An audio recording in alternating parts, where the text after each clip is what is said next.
Good afternoon, everyone, and welcome to Going Live with Global Science Show, the chat show live stream where we meet science communicators doing awesome things all around the world.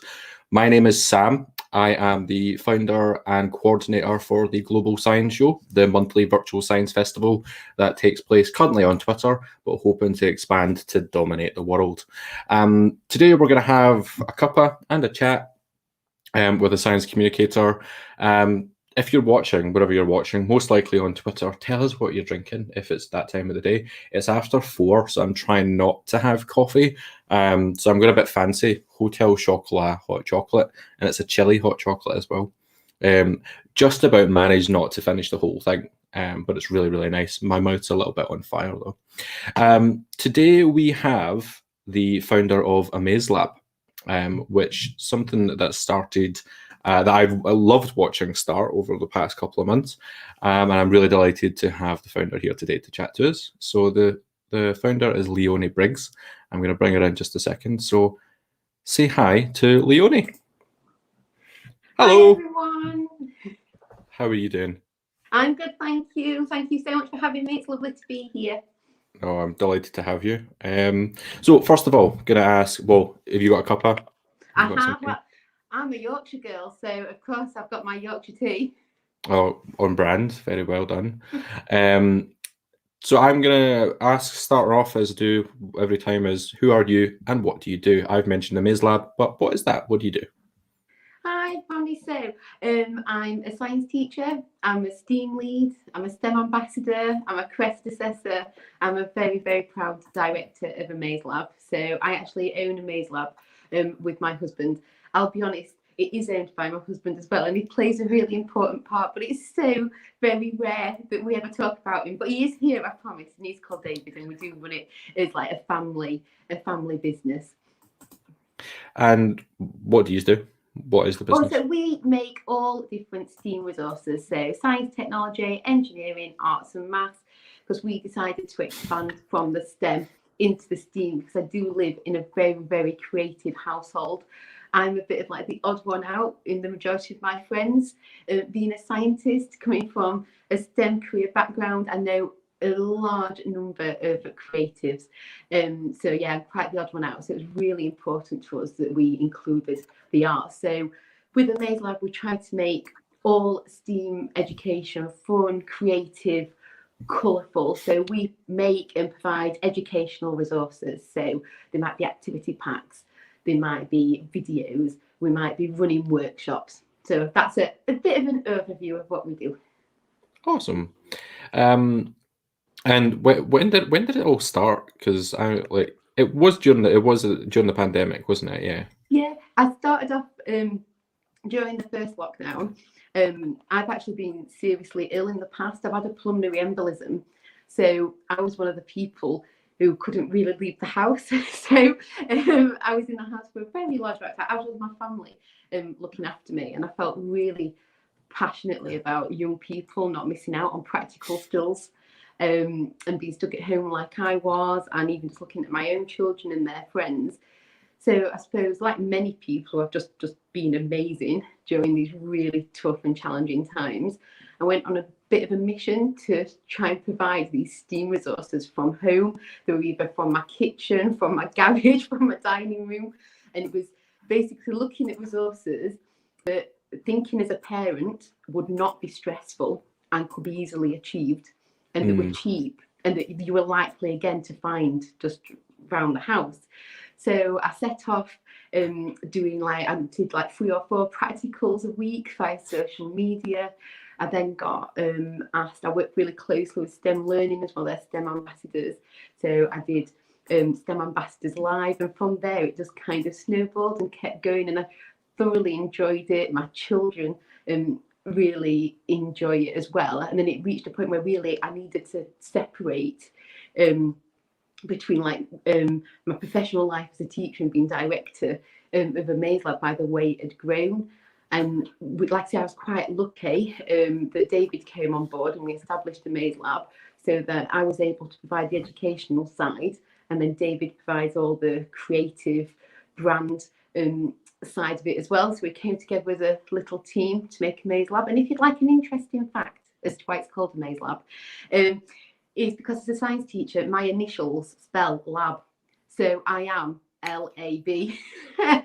and loads of people had said about what we were doing about it being amazing. So I've got to give full credit again to David for logos, being a graphic designer, and the name, because it was all down to David. But that is honestly why we're called AmazeLab. And I really tried, obviously a rainbow was a real symbol of hope during the pandemic. And I tried to put all the colours of the rainbow into all of the experiments. People may have noticed that everything's linked to colour and rainbows, just to try and put a smile on people's faces. So that's where it all came from originally. That's awesome. Well, a really good way to spend like what was not a very nice time, especially being stuck at home, to create something really nice out of that. So no, really great. And you've been involved in a global science show like multiple times throughout the past couple of years, which we've absolutely loved. We'll come back to that in a little bit. But you mentioned that you're also you're a secondary school teacher. And what's that been like? Like doing that during a pandemic? Myself and Dr. Joe were talking about teachers the other day, just how amazing they've been. But what's it been like? It's been crazy, but the days pass very quickly. You know, you start at 6 in the morning and it's soon 10 o'clock at night, and I'm still in my dining room. But no, the young people who I've met and worked with have just been amazing. I cannot praise them enough. I think the way they've coped with it, I am just immensely proud of them. And like I say, for AmazeLab, I've ended up basically teaching young people across the country, around the globe. I've even, done workshops in Dubai. So that's been quite inspired by the young people that I work with. Obviously, it's been challenging. It's been different. You never know what's going to happen each day. A new policy might come in, or we might be doing things in a slightly different way. So you've just got to be very fluid and adaptable. But yeah, I suppose it's quite nice in a way that during a pandemic, and to help myself and my own well-being, it felt like you were needed. And that you were doing something useful, and you just needed to keep going, and you needed to have, in my opinion, a smile on your face, and you needed to try and make sure all these young people were okay. So that's what I really, really aimed for. I really just tried to look at the positives in it. Yeah, it's been hard. Yeah, it's been a challenge. Work has been crazy. I'm not going to deny that. And again, if you spoke to my husband, he'd probably give you a very different opinion. But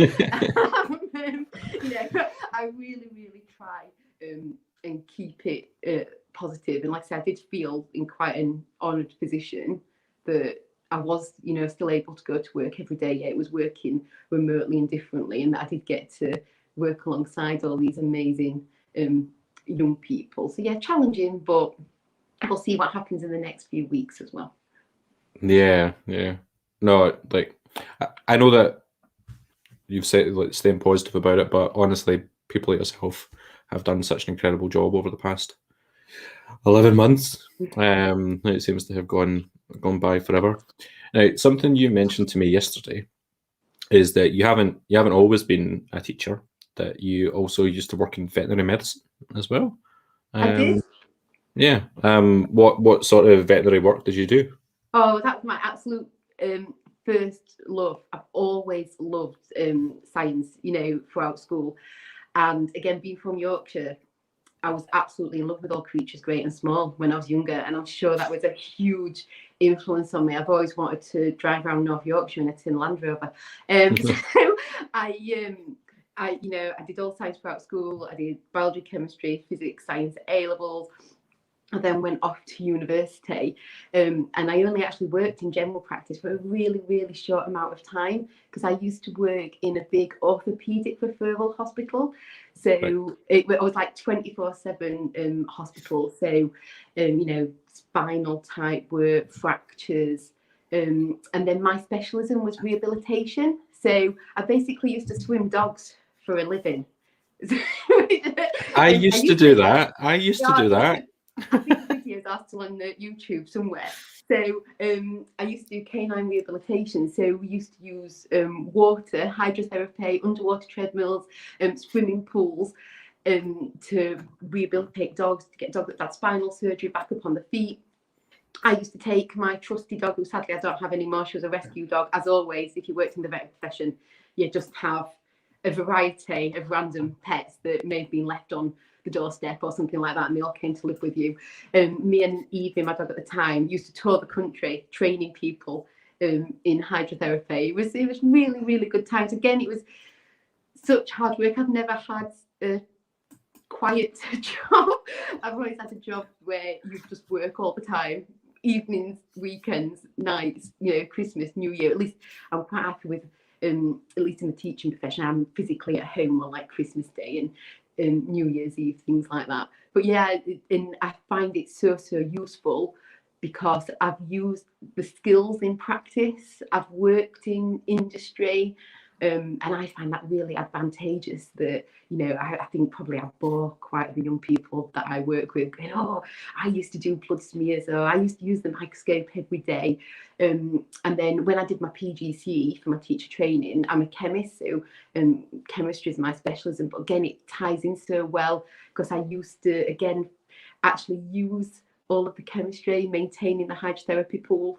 So again, I can say to people, that's what I used to do. So yeah, I promise I'm not that old, but I've had quite a varied career. Yeah, I've come from veterinary practice to canine, rehabilitation, hydrotherapy, and I then used to quality assure the veterinary nursing award. So I used to help train veterinary nurses, and it actually came full circle. And I was so excited when the James Herriot practice in North Yorkshire became one of my practices to look after and train their veterinary nurses.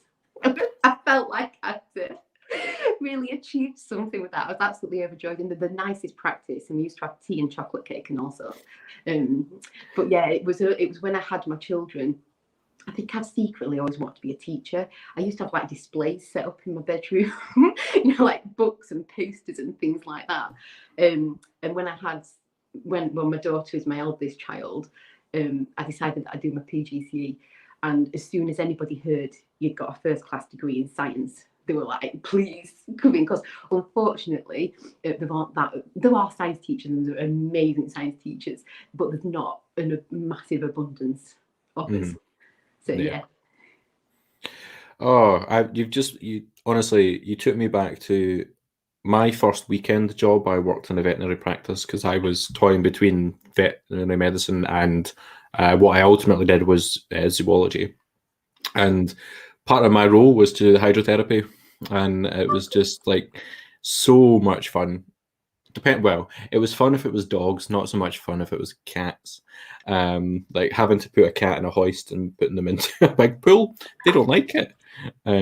But a St. Bernard might be heavy, but it loves it. It really enjoys it. I realised that I couldn't go into veterinary medicine quite quickly.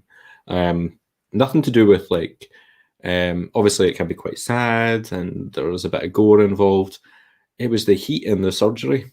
Like I couldn't deal with it. I went in for the first time and almost fainted. Oh yeah, we did have quite a few on work experience. Yeah. Passed out, but we looked after him really well. But yeah, it was I'm really pleased I did it. I've got such happy memories of it, and like I still use all of those skills in my current job. It all links together. I think that's something that's really important actually, is that no matter what stage of your career you're at, you can always look back on the skills that you've built up. It's something that I always say to people looking to do more science communication like us, is that you have skills that you don't even realize. Like it's quite easy to find a lot of the kind of softer skills that tend to appear on job applications. Sorry, bit of an aside. But I love learning. I love doing new things. You never know things, do you? There's always something new to learn. So I'm forever, doing a course or upskilling in something. I think, I could do that. I've joined another working party of something else today. Because I think, oh, that's exciting. Oh, I could help. I could help. Perhaps I could help with that, or I can learn so much from them. So I think it's like perhaps it's just that love of learning that you're always doing, something new. Yeah. Signing up for more things. I think quite a few, because Dr. Joe the other day as well, we had the same thing, that we're all doing so much and we like to be busy, but sometimes it's overcommitting. Like maybe not the best thing, but It's nice to have that variety, isn't it? So I didn't know that you were in vet med until very recently. And the other thing that you mentioned is that you're a world record holder, but you didn't tell me what you're a world record holder in. Well, again, in in lockdown, I'm a really, really passionate supporter of support dogs. So, Support Dogs is a charity that's actually based in Sheffield, where I'm from, and they're just an amazing organisation. So they quite often take rescue dogs and turn them into support dogs. So they do like an autism programme. There's a disability programme. They do absolutely all sorts. They're just a truly amazing charity who I've worked with from my veteran days. And again, during lockdown, because I couldn't really leave the house very much, I started thinking, oh, what can I do? Because I like a challenge. I try to have like a yearly challenge. Like this year, we're trying to do the Three Peaks, the Yorkshire Three Peaks. I like having a yearly challenge. So I saw that you could enter the virtual London Marathon. So I thought, right, I'll try and enter the virtual London Marathon for support dogs to raise them some money, because obviously all the charities were really, really struggling and desperately needed some help. So I thought, I'll enter the ballot, probably might not get chosen. Anyway, eventually got the place for the virtual London Marathon. I thought, crikey, I've now got to actually complete the marathon. Run it, yeah. Come on, but I'm very determined. So if I've set my mind to something, I will desperately try and do it. I'm a very, very determined person. So, and then it came up as well that we need people to do the Great North Run. And I thought, well, do you know what? If I can't do the Great North Run, I can't do the marathon. Sign me up for both. So I turned it into a full STEAM project as well. So we did, nutrition, routes, absolutely also, designing running shoes, designing running vests, absolutely everything. I turned it, like I say, into a full AmazeLab like STEAM project. And then I was really, really excited the other week when I got an email saying I was now a world record holder. I've always wanted it. I think probably, from being younger and watching record breakers on TV, probably showing the age now. I thought, oh, how exciting would it be to have a world record? I couldn't believe it. So my world record is as one of the people, is the largest amount of people taking part in a virtual marathon, and I'm one of them. So That's amazing. I've got and everything. How many people was it? Like, do you know how many? It was 38,000. It was between 34 and 38,000. It was people who finished. So, but yeah, I've got to give. We live in Barnsley now in South Yorkshire, and I've got to give full credit to the absolutely amazing people of Barnsley who were shouting like, "Come on, lads!" trying to complete this marathon around the local area. It was so heartwarming, because I've got like my support dog vest on and your number, and I was going for it. So yeah, I'm proud of that achievement. I raised some money for support dogs, and what a bonus to now be a world record. And I bet you have the same time. I always get asked when you do like these events, tell us an interesting fact about yourself, and I think, I don't know what to say. I've got one now. I'm going to there you go. use that for the next few years. No, that's good. Mine is always that I've sent a tea cake into space. Like, yes, and it's just like, yeah, I think they're both in the par. Like one, I guess is that the world record for the first biscuit that ever went into orbit, or maybe, I don't know. Still pretty cool, but not as cool as an actual world record of running a virtual marathon. So one thing we haven't mentioned, and we've talked about you, and we've talked about David as part of AmazeLab, but that's not the only people. One thing that I've really enjoyed watching over the past year has been Mini AmazeLab, who has become an amazing wee presenter, and I'd love to hear your thoughts on that. And I've been completely pushed out of the Global Science Show, but it's just so heartwarming. She's signed up all her friends as well. It's beautiful. I'm really proud of it, and I cannot thank you enough for that opportunity. Who would have thought that our 7-year-old daughter would now be thoroughly enjoying and looking forward to every single Global Science Show. It's just amazing to watch, and there's so many young people involved, and I'm just so proud of all of them, and even just the opportunity to have met people through it. I mean, there's just so amazing people. I always look at myself and think, oh gosh, like my job's so dull and boring. This is so amazing what everybody else does. But yeah, as a 7-year-old now, she takes full control of the show. She comes up with what she would like to do. She films it. She edits it. She puts out the video that she would like it to be. And I think what an opportunity a school have fully got on board as well. I think they're really proud of her. They, show the videos to everybody, and she's forever doing basically cycom. I'll find her in the kitchen. I'll find her in the dining room. I've got hundreds of videos that she's recorded on the devices that we've got at home, and I just think it's absolutely fantastic that she's been given this opportunity to do it. So thank you so much. Yeah, she's like, when's the next one? Like I say, her friends all want to do it now as well. So I hope when the pandemic's over and I can get more people together. And then we've got a little boy. We've got two mini AmazeLabs. We've got Alex and we've got Lucas. But he's a bit little at the moment, but he absolutely loves when I've done the workshops remotely. My children always come in and then mix everything up, and they help me set up as well and pack everything away. So yeah, when he's a little bit older, I think he'll be joining in as well. But yeah, Alex, she loves it. She absolutely loves it, and she just takes, like I say, charge of everything that she does and comes up with these absolutely just really cute ideas. So we'll have to wait and see what happens next. We'll have to look for any future themes and see what she can get involved in. Yeah, there's going to be a couple of interesting themes coming up. So we're going to probably be looking at something to do with biodiversity and animals around the world. Great Science Share of Schools is coming soon. So it's she's just been doing biodiversity at school. We'll be well aware. Oh yeah, I love it. I'm getting involved with the Great Science Share for Schools. I'm doing some. I've been doing some recording and some workshops. Awesome. I have really enjoyed watching Alex from the point of just being a very natural presenter. Like, I think it's something that like a lot of, and I've talked about this with other guests like Elizabeth and Joe about the kids who've taken part. And the thing that I've always found best about them all is that they don't take themselves too seriously. It's something that I do get when it comes to adults, is that they do worry about how they come across on camera, and it can be quite nerve-wracking. And actually, it's one of the most scary things, I think, for a lot of science communicators to do, is to create a video, because you're worried about it going out on the internet. Kids don't have that; they just want to do it, and I think it really comes across. I like how she makes all her own little promotional videos as well.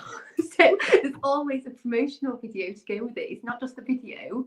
So if she makes a Global Science Show, like show segment, but she always makes a little promo video that we need to release before. And she's like, "Mummy, you have uploaded it, haven't you? It is ready. You've seen it, and I do hope that she'll just. I mean, also, I can't wait to see what she becomes in the future. Who knows? And that goes for all the young people I work with. I find that absolutely fascinating, that you look out at all these people and you think, oh, I wonder what you're going to be, what are you going to discover? I mean, again, what a privilege to be such a tiny part of that. I hope she just look back and think, oh, wow, that was, what an experience. I wasn't doing anything like that when I was 7. It does make me think, though, that you're saying that she makes a promo video. So she's got the SciComm down, she's got the present to camera down, she's got the coming up with your idea, which is half the battle, but also the marketing. So like, you've got the marketing in there, like, do a promo video, you know exactly what you're doing. Perhaps that's that combination of some parents between that's it. You've got both sides. Your dad's a graphic designer, so he's used to doing branding and marketing, and I've just realised perhaps that's just the pure combination. But it was when lockdown started and I was presenting, I didn't even ask her to do it. She'd just come in, and any equipment that was left out, she just started like repeating the session. And that's really where it all started. I think that might have been where it all started, but that's when I first noticed it. I'd find her just presenting to like a Dolly's or something. Oh, that's so good. That's 25 minutes. Like, this goes so quickly every single time. So that kind of leaves me with just one question more to ask: is like, where do you see AmazeLab going in the future? What's your big plans? Well, just reaching more and more people. I mean, that has been one advantage of lockdown, has been the way that we've been able to do workshops like everywhere. And I do hope that that's something that does continue, that it doesn't just become completely localized again. Just like to get involved with as many events as possible, and just really, try and engage and inspire, the odd young person to hopefully join us in what I think is such a wonderful profession. And then, we need these young people, don't we, to take on these challenges for the future, for the benefit of all of us. So, the aim really is that we can just continue to help, like I say, it's even such a really small way, and collaborate with others that I absolutely love to do, to, just grow and grow and grow and grow, hopefully, out in the future, just running more workshops, being able to provide more of the educational resources. So, doing what we're doing, but hopefully expanding and joining up with more people, getting some more collaborations going. I'm sure there's going to be plenty of that. I really don't think that we'll go back to like the way it was before, that everything's local, and we've seen just how so many different things that we can do using the internet, and I don't think that that's going to change. So I think you're going to be still reaching people in Dubai and doing workshops all over the world for years to come. Thank you so much for joining us today. It's been lovely to chat. Thank you for having me. I'm absolutely honoured to be here. Thank you so much. It's very, very kind. I've absolutely loved speaking to you. Thank you so much. Not a problem. I've included your Twitter details at the bottom. People will be able to see AmazeLab's Twitter account and your website as well, so people can they can sign up to hear more when there's more information coming. So please do that. But thanks, Leonie. Thank you so much. I am going to use the power that I have to kick you out. Thank you.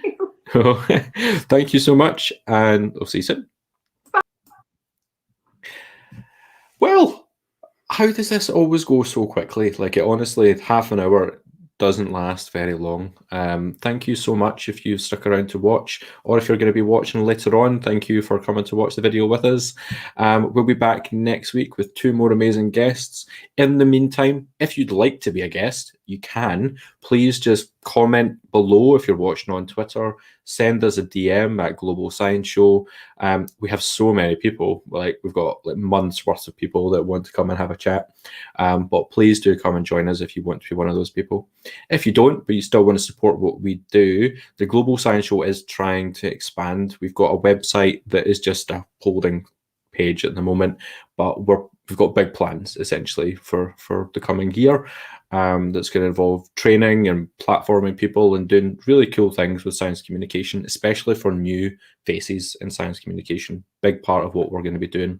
And if you want to help support that, you can buy us a coffee.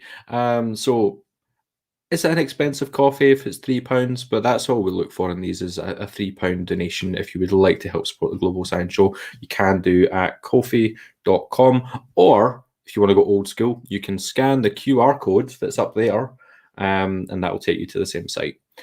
Thank you so much again, folks, and we'll see you again on Tuesday at, I believe, 12 p.m, but we'll confirm that. Thanks, folks. Take care.